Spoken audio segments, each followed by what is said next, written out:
Hey everyone, today we're diving into the fascinating world of Celtic warfare.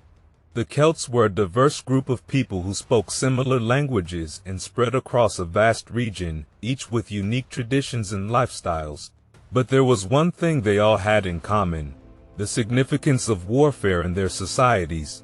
From the early days of the Hallstatt culture around the 12th century BCE to the Latin culture in the 5th century BCE, war was deeply embedded in Celtic life. It influenced their social structures, art, religion, and everyday practices. The Celts were renowned warriors, earning a fierce reputation among their ancient neighbors. Although their societies weren't as organized as those in the Mediterranean, Celtic craftsmen were incredibly skilled, especially in working with iron, bronze, and gold. Many technological advances in metalworking came from the Celts. Understanding Celtic society is a bit tricky though. Classical sources often had biases, and archaeological evidence can be ambiguous. We do know that Celtic societies were diverse, with different political structures like sacred kingship, tribal coalitions, and even early forms of republics. Hierarchical social structures existed, with an aristocracy that highly valued warrior status and prestige. Clientship played a crucial role in maintaining social status. Aristocrats offered hospitality, legal protection, and economic support to their followers in exchange for loyalty and service. Followers repaid their patrons with farm products, labor, and military service. This system extended up the chain, with even kings having patrons of higher status. Warfare and raiding were more than just survival. They were opportunities for social advancement and gaining wealth.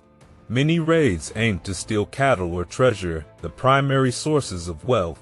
Sometimes these raids were about conquering nearby groups or increasing political power through violent means. Victorious leaders often demanded tribute and hostages from the defeated. And now let's dive into how the Celts honored their warriors and the role of horses and chariots in their culture. The way Celts buried their dead, especially warriors, gives us deep insights into their society. Starting from the 12th century BCE with the urnfield culture in Central Europe, important individuals were often buried with items related to warfare and status. These warrior burials stood out because of their richness and significance. High-status burials often included horse gear and weapons, particularly swords. Sometimes, carts or wagons were buried with the deceased, hinting at the later significance of chariots in Celtic warfare. The selection of items in a burial could reflect local traditions and beliefs. Ornate swords, daggers, and helmets might have been included for ceremonial or religious reasons. This tradition continued with the Hallstatt culture and the Latin culture. Hallstatt burials were particularly lavish, often featuring drinking cups and horns, which symbolized the power to host grand feasts. This practice spread widely, with Hallstatt-style burials found as far as Britain and Ireland, though the custom of burying elites with vehicles remained localized in Central Europe. Latin warrior burials were similarly elaborate, including swords, spears, helmets, and feasting equipment. High-ranking individuals were often buried with horses or chariots. The famous Gundestrup cauldron from Denmark illustrates a hierarchy of warriors and a belief in an afterlife where social status could improve. Now, let's talk about the role of horses and chariots in Celtic warfare. Celts were renowned for their horsemanship, and owning horses was a major status symbol. A tactic called tremarche involved each mounted warrior having two backup horses and grooms. If a horse or rider was injured, the grooms would either replace the horse or carry the wounded warrior back to camp. Roman sources describe Celts using both wagons and chariots in battle. Two-wheeled chariots, pulled by teams of two horses, were used to charge into enemy lines, throwing weapons and creating chaos with the noise of their wheels.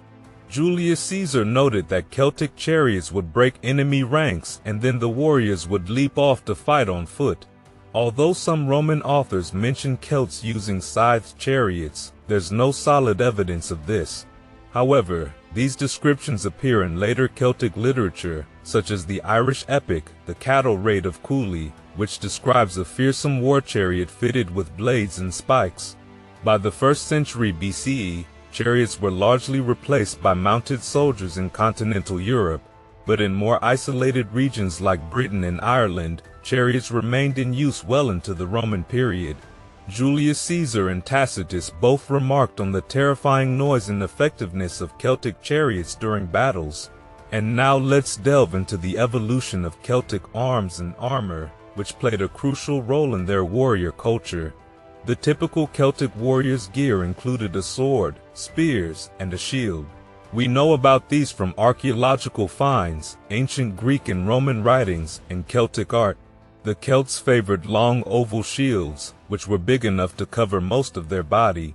These shields often had ornate bronze or iron bosses, like the famous Battersea shield. Swords were worn on the hip or side, hanging from a bronze or iron chain. The Celts used different types of spears, lighter javelins for throwing from horseback and larger lances for close combat. Diodorus Siculus, an ancient historian, described the Celts' formidable weaponry, noting their large spearheads and long swords, which were bigger than the javelins and swords used by other peoples. The Celts also used armor made of fabric or leather, similar to the Greek linothorax. By the 4th century BCE, chainmail was common among Celtic warriors.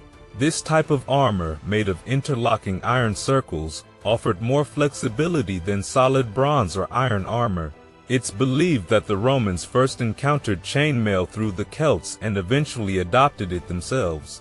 Celtic chainmail shirts were typically long, falling just below the waist, and weighed over 32 pounds. They featured broad shoulder straps for better weight distribution and added protection. Though rare, some breastplates have been found in Hallstatt and Latin graves. For instance, the Stikna breastplate from a 6th century BCE Hallstatt warrior's grave in modern-day Slovenia shows a design similar to the Greek and Etruscan cuirasses of the time. Celtic helmets, found in graves from the 5th century BCE onward, were diverse in shape and design. However, they were rare, suggesting that not all tribes used them widely.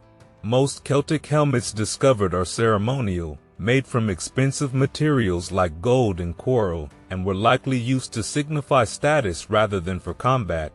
Now let's touch on how the Celts were viewed by the Greeks and Romans. From the 4th century BCE onwards, Celtic warriors began appearing more frequently in Greco-Roman art and literature. The Celts' invasion of Italy and the sacking of Rome in 390 BCE under a leader known as Brennus left a lasting impression. Another Brennus led an invasion of Greece around 280 BCE, reinforcing the image of the Celts as fierce warriors. Greek and Roman writers often portrayed Celtic tactics and equipment as inferior, feeding into stereotypes of the Celts as wild and unintelligent. They described the Celts as having a reckless bravery that could quickly turn to panic. These accounts were often biased and exaggerated, with stories of brutal behavior like human sacrifice and cannibalism. Interestingly, Celtic arms and armor influenced the cultures they fought against. The Roman gladius, for example, evolved from Celtic or Celtiberian swords and became a key weapon in the Roman army. The spatha, a longer sword, was adopted later due to the influence of Celtic cavalry auxiliaries. Other Celtic innovations like the Monfrettino and Cullis helmets were also integrated into Roman military gear. Greco-Roman art often depicted Celts in the nude, symbolizing their supposed barbarity. Famous statues like the Dying Gaul and the Ludovic Gaul killing his wife used nudity to emphasize their perceived savagery, while also idealizing their nobility and defeat. Diodorus Siculus even claimed that some Celtic warriors went into battle naked, though this was likely an exaggeration meant to highlight their perceived wildness. These classical stereotypes have shaped how we view the Celts even today, despite archaeological evidence disproving many of these ideas.